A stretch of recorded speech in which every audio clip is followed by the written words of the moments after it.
Justice फाइज ईसा ने शरपसंदों के हाथों नजर आतिश गिरजाघर और मकानात देखे। नामजद चीफ जस्टिस ने मुतासरीन को कानून पर मुकम्मल अमल दरामद की यकीन दहानी कराई है। जस्टिस काजी फाइज ईसा ने कहा कि इंतजामिया को हिदायत करूंगा कि हंगामी बुनियादों पर बहाली का काम करें। आपको हर किस्म का तहफ़्फ़ुज़ फराहम करने में मदद करूंगा। जस्टिस काजी फाइज ईसा के दौरे के हवाले से ताज़ा तरीन सूरत हाल जानेंगी ब्यूरो चीफ फैसलाबाद औरंगजेब मलिक से। जी औरंगजेब, बताइएगा मजीद क्या कहना था नामजद चीफ जस्टिस का। जस्टिस काजी फाइज ईसा जो नामजद चीफ जस्टिस भी हैं, उन्होंने सानहा जड़ामाला के ऊपर जो है वो जड़ामाला शहर का दौरा किया है और यहाँ पर सबसे पहले वो सिनेमा चौक में क्रिश्चियन टाउन में गए थे, जहाँ से ये बुनियाद बनी थी सानहे की। वहाँ पर जो उन्होंने जो चर्च है वहाँ का दौरा किया। उसके बाद जो लोगों के घर जलाए गए, मुतासरीन से मुलाकात की और वहाँ पर लोगों के घर जो जलाए गए थे उन घरों का भी दौरा किया। एक एक घर में गए और उसके बाद जस्टिस काजी फाइज ईसा अपनी अहलिया के साथ जो है वो दानिश स्कूल पहुंचे, जहां पर जो है वो आरजी तौर पे कैंप कायम किया गया है। वहां पर ना सिर्फ उन्होंने सहूलियात का जायजा लिया, बल्कि डिप्टी कमिश्नर फैसलाबाद से इजहार नाराजगी भी जो किया कि अभी 3 दिन वाक़े को गुजर चुके हैं और आपने अभी तक जो है वो सफाई का अमल भी शुरू नहीं किया। और वहाँ पर जो है वो जो तिब्बी सहूलियात हैं उनका भी जायज़ा लिया और ख़ास तौर पे जो मुतासरीन हैं, जहाँ के जो मसीही बरादरी के अहदेदारान हैं, उनसे मुलाकात करके, जो पास्टर्स हैं उनसे मुलाकात करके यकीन दहानी करवाई कि आपके साथ इंसाफ होगा और पाकिस्तान की रियासत जो है वो अकलियतों को बिल्कुल, अकलियत जो पाकिस्तान के आम शहरियों के बराबर हैं, शहरियों की हैसियत रखते हैं, तो उनके साथ मुकम्मल तौर पर इंसाफ होगा। और उसके बाद जस्टिस काजी फाइज ईसा ने जो है वो शेरुआना पुल के ऊपर यहाँ पर बस्ती ईसा नगरी का दौरा किया। यहाँ पर तो वो एक एक घर में गए, चर्च में गए और यहाँ पर मुतासरीन से बात की। और यही नहीं बल्कि जस्टिस काजी फाइज ईसा ने ना सिर्फ यहाँ पर नकदी उनकी इमदाद की, बल्कि वो कुछ यहाँ पर जो चीज़ें भी, अशिया ज़रूरियाती ज़िंदगी की अशिया भी जो है वो यहाँ पर बैग बना के लेके आए थे। और यहाँ पर जब उन्होंने मुतासरीन से बात की तो उन्होंने कहा था कि मैं बतौर यहाँ पर जस्टिस नहीं आया, बतौर यहाँ पर कोई अहदेदार नहीं आया, बल्कि एक पाकिस्तानी होने के नाते, एक मुसलमान होने के नाते यहाँ पर आया हूँ और ये मेरा फ़र्ज़ था कि यहाँ पर आके मैं मुतासरीन का हाल पूछूँ और उनकी जितनी हो सके जो है वो यहाँ पर मदद कर सकूँ। तो जस्टिस काजी फाइज ईसा ने इन 2 इलाकों का दौरा किया और अभी वो यहाँ से रवाना हो चुके हैं। सही, जी। औरंगजेब मलिक तफसीलात बता रहे थे आप, आपका शुक्रिया। हम खबर देंगे आपको। ऑफिशियल सीक्रेट एक्ट तरमीमी बिल और आर्मी एक्ट तरमीमी बिल कानून बन गए हैं। सदर मुमलिकत डॉक्टर आरिफ अलवी ने तरमीमी बिलों पर दस्तखत कर दिए हैं। सदर मुमलिकत को गुज़िश्ता हुकूमत ने बिल भेजे थे। ऑफिशियल सीक्रेट तरमीमी बिल के मुताबिक अमन आमा का मसला पैदा करने और रियासत के खिलाफ काम करने वाले जद में आएगा और जानबूझकर अमन, मफादात या पाकिस्तान के लिए नुकसानदेह काम पर 3 साल कैद, 10 लाख रुपए जुर्माना या दोनों सजाएं होंगी। इन जराइम की केसेस के खुसूसी अदालत को भेजे जाएंगे और खुसूसी अदालत 30 रोज के अंदर समाअत मुकम्मल करके फैसला करेगी। आर्मी एक्ट तरमीमी बिल के मुताबिक कोई शख्स फौज को बदनाम करे या उसके खिलाफ नफरत फैलाए तो उसे 2 साल तक कैद और जुर्माना होगा। मुलविस शख्स सियासी सरगर्मी में हिस्सा नहीं ले सकेगा। मुतल्लिका शख्स रिटायरमेंट, इस्तीफा, बरतरफी के 2 बरस बाद तक सियासी सरगर्मी नहीं करेगा।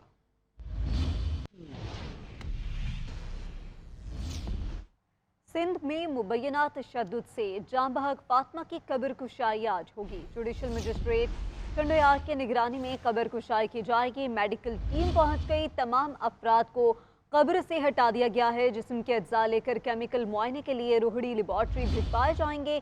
तफ्तीशी टीम ने मौत के वक्त पहने कपड़े तहवील में ले लिए, जबकि बच्ची के वालिदैन का मुलजिमों से सुलह के लिए दबाव डाले जाने का इल्ज़ाम भी आयद किया गया है। सिंध में मुबैना तशद्दुद से जाँ बहक फातिमा की कब्र कुशाई आज होगी। इसी हवाले से मज़ीद तफसीलात जानते हैं लाला हसन से। जी लाला हसन। जी, मैं इस वक्त मौजूद हूँ कब्रिस्तान में, जहाँ पे फातिमा की तदफीन की गई थी और यहाँ पे मेडिकल टीम आ चुकी है और DHO नौशार फरोज वो भी मौजूद हैं, डॉक्टर सदार कलोडो। और इस वक्त 1-2 मिनट पहले जो कंडियारों के मजिस्ट्रेट्स, जुडिशल मजिस्ट्रेट साहब हैं, वो भी पहुँच गए हैं। तो अभी कुछ ही लम्हों में कब्र कुशाई की कार्रवाई शुरू होगी और इस ज़मन में मजिस्ट्रेट साहब ने ये हुक्म दिया है कि लड़की के वालिद को और यहाँ के जो 2 नोटेबल्स हो मोज़ीन, उनको यहाँ पे पेश किया जाए ताकि उनका बयान दें जब उन्होंने तदफीन की, तो उसके बाद फिर ये कार्रवाई शुरू होगी। तो बाकी सारे इंतजाम मुकम्मल किए जा चुके हैं और काफ़ी लोग यहाँ पे जमा हैं, लेकिन जो आम लोग हैं उनको कब्र और कब्रिस्तान से दूर कर दिया गया है। जी, बहुत शुक्रिया लाला हसन अपडेट करने के लिए। चेयरमैन सेनेट सादिक संजरानी कहते हैं मुल्क में इलेक्शन वक्त पर ही होंगे, हल्का बंदियां मुकम्मल होती ही इलेक्शन कमीशन तारीख का ऐलान कर देगा। मज़ार कायद पर हाजिरी के बाद मीडिया से गुफ्तगू करते हुए उन्होंने कहा कि सदर मुमलिकत की आइनी मुद्दत 9 सितंबर को मुकम्मल हो रही है, मगर जब तक उनका इलेक्टोरल कॉलेज मुकम्मल नहीं होता वो सदर रह सकते हैं। ये आपको मैं बताऊं इलेक्शन कमीशन का काम है, लेकिन मुझे आप यकीन रखें कि इलेक्शन इंशाल्लाह होंगे, वक्त पर होंगे। वक्त मतलब ये डिलिमिटेशन जैसे ही कंप्लीट होगी वो कोई डेट दे देंगे। और जो रईस सदर के इंतखाब की आपने बात की है 9 सितंबर को कंप्लीट होगा, लेकिन आइन में प्रोविज़न भी दी हुई है कि सदर साहब कंटिन्यू करेंगे जब तक नए सदर साहब ऑफिस में नहीं आएंगे, और वो सूरत में आएंगे जब ज़ाहिर है उनका कॉलेज ऑफ इलेक्टोरल कंप्लीट होगा, चारों असम्बलियाँ होंगी, नेशनल असम्बली होगा, तो फिर ही उनका इंतखाब मुमकिन। निगरान वज़ीर आला बलूचिस्तान मीर अली मर्दान खान डोंकी की ज़ेर सदारत अमन अमान की सूरत हाल पर जायजा इजलास में सिक्योरिटी चैलेंजेस और कानून नाफिज करने वाले इदारों की कारकर्दगी पर ब्रीफिंग दी गई। तफसीलात जान लेते हैं इरफान राना से। जी इरफान राना।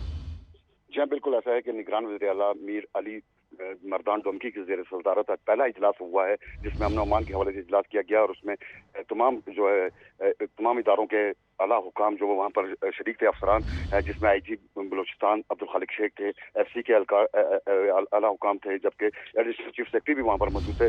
उन्होंने उनको वज़ीर आला को तमाम अफसरान ने अमन अमान के हवाले से सुबह भर में अमन अमान के हवाले से ब्रीफिंग दी, और इस हवाले से उनको बताया गया कि तमाम जो इलाके हैं जहाँ पर एहसास इलाके हैं वहाँ पर भी अमन अमान की सूरत काफ़ी अच्छी है, बेहतर है। लेकिन वज़ीर आला बलूचिस्तान का ये कहना था कि बहुत शुक्रिया अपडेट करने के लिए इरफान राना। शहरियार आफरीदी के MPO में गिरफ्तारी से मुतालिक तौहीन अदालत केस का तहरीरी हुक्मनामा जारी कर दिया गया है। इस्लामाबाद हाई कोर्ट के जारी करदा हुक्मनामे के मुताबिक शोकॉस नोटिस पर डिस्ट्रिक्ट मजिस्ट्रेट और SSP ऑपरेशंस का जवाब गैर तसल्ली बख्श है। DC इस्लामाबाद इरफान मेमन और SSP ऑपरेशंस जमील जफर पर 28 अगस्त को फर्द जुर्म आयद होगी। DC इस्लामाबाद ने हाई कोर्ट के MPO पर पहले से जारी फैसले की खिलाफ वर्जी की। डिस्ट्रिक्ट मजिस्ट्रेट ने शहरियार आफरीदी के खिलाफ दोबारा सिर्फ सोर्स रिपोर्ट पर गैर कानूनी ऑर्डर जारी किया। DC रावलपिंडी के MPO ऑर्डर खत्म होने पर अगले रोज DC इस्लामाबाद ने MPO जारी किया। बादिउल नजर में DC इस्लामाबाद ने इस कोर्ट के ऑर्डर्स की खिलाफ वर्जी की है।